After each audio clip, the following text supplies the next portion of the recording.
പ്രിയമുള്ളവരെ നമസ്കാരം.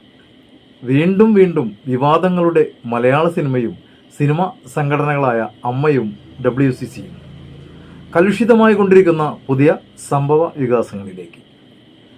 സിനിമയിൽ അവസരം തരാമെന്ന് പറഞ്ഞുകൊണ്ട് ചലച്ചിത്ര അക്കാദമി ചെയർമാൻ തന്നെ ബാംഗ്ലൂരിലേക്ക് വിളിച്ചു വരുത്തി പീഡിപ്പിക്കുകയും നഗ്നനാക്കി നിർത്തിയിട്ട് തൻ്റെ ന്യൂഡ് ഫോട്ടോകൾ എടുത്തിട്ട് നടി രേവതിക്ക് അയച്ചു കൊടുത്തെന്നും ശേഷം തൻ്റെ ശരീരത്തിന് എത്ര പണം വേണമെന്ന് രഞ്ജിത്ത് ചോദിച്ചുവെന്നും പറഞ്ഞുകൊണ്ട് നടനെന്ന് പറയുന്ന സജീർ രംഗത്തെത്തിയിട്ടുണ്ട്.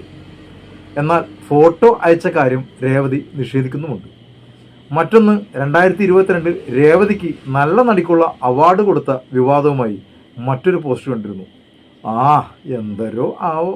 ഇതിനിടയിൽ റിപ്പോർട്ടർ ചാനൽ പറയുന്നത് കേട്ടു, മലയാള സിനിമയിലെ പവർ ഗ്രൂപ്പിൻ്റെ ഹെഡ് ദിലീപാണെന്ന്. മലയാള സിനിമയിൽ ആര് അഭിനയിക്കണം, ആര് അഭിനയിക്കേണ്ട, ആര് സംവിധാനം ചെയ്യണം, ആര് സംവിധാനം ചെയ്യേണ്ട, സിനിമയിൽ ആരൊക്കെ എന്തൊക്കെ എങ്ങനെയൊക്കെ ചെയ്യണമെന്നും അതിന് പിന്നണിയിലായാലും മുന്നണിയിലായാലും ആരൊക്കെ ചെയ്യണ്ട എന്നും ആരെയൊക്കെ മലയാള സിനിമയിൽ നിന്ന് വിലക്കണമെന്നും തീരുമാനിക്കുന്നത് ദിലീപ് ഉൾപ്പെടുന്ന പവർ ഗ്രൂപ്പാണത്രേ.